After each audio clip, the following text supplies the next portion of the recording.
So you collapsed. That was the ugly way to do it. Oh, it worked. What I did was I turned the adjustment screw all the way down so that this would slide as far in as it could. And I just kind of attached the spring with the shoe out here and then forced it into place. It didn't look like too much forcing either, so it's not like you're going to break something. Yep. Okay, so then the next thing is new shoe springs and pins with the hole towards the back and the slot towards the front. Slide the pin from the back through this hole in the middle here.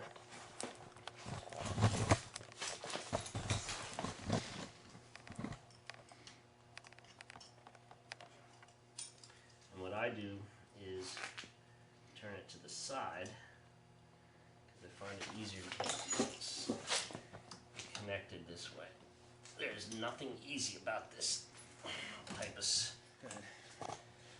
Okay, so the slot is turned sideways, perpendicular with the slot on the spring, and now I'm just going to turn the whole thing down into place because it actually fits under this indent in the pad. Okay, one more.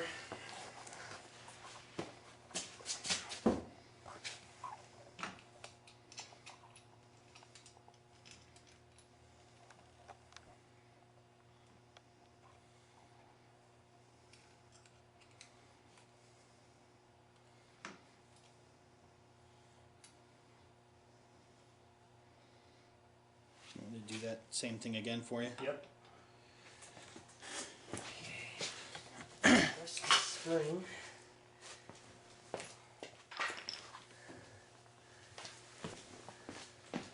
The pin, which does not want to move once you put pressure on it. And then now you can see it's catching a little bit, so I'm just going to take the needle nose and finish turning it to the side so that it's perpendicular with the slot.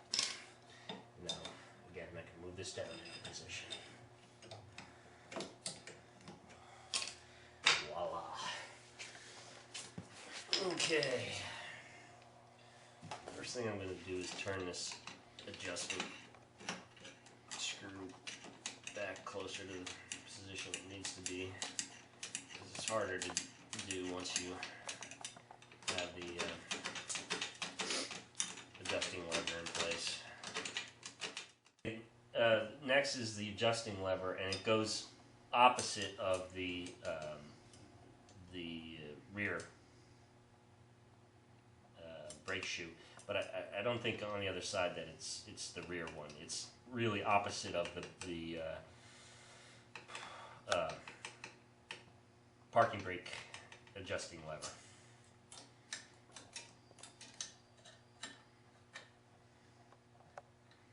And you have to get this little guy in that slot.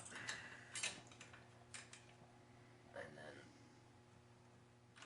this tab here needs to go behind the space in this slot of this adjusting screw. And you have to get that tab in that little slot.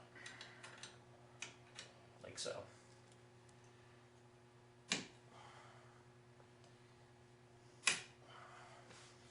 Okay, now the lower spring. This is a real pain in the patoot. Goes in these little slots. There's one right there, there's one right there. And the spring body has to go underneath this anchor.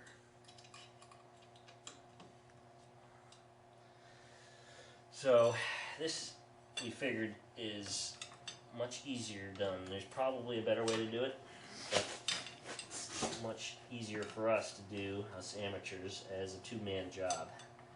So And we're using this bar.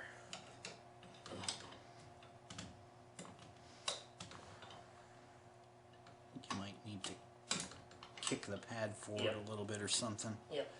Just it.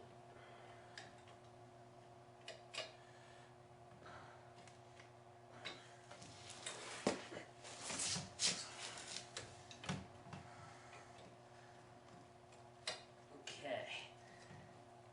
You ready? Yep. Stretch it across. Now I just need someone to pop it in place there.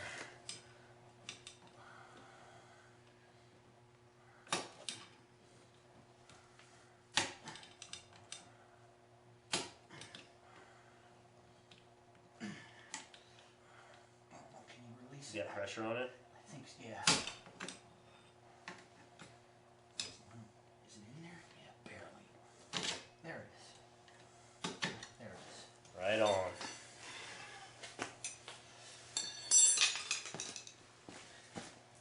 Okay, then one final spring.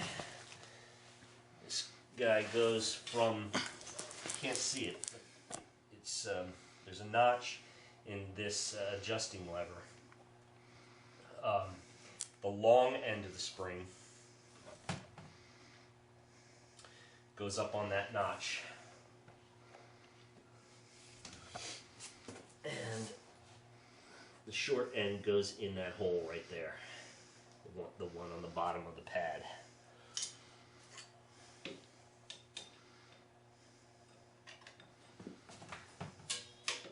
And I found a needle nose pliers to be the easiest tool to use to get that stretched down.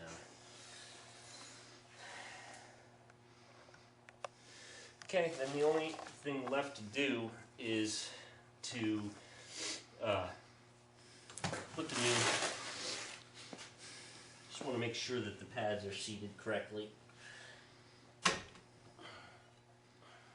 down in this anchor and up in the slots in the wheel cylinder.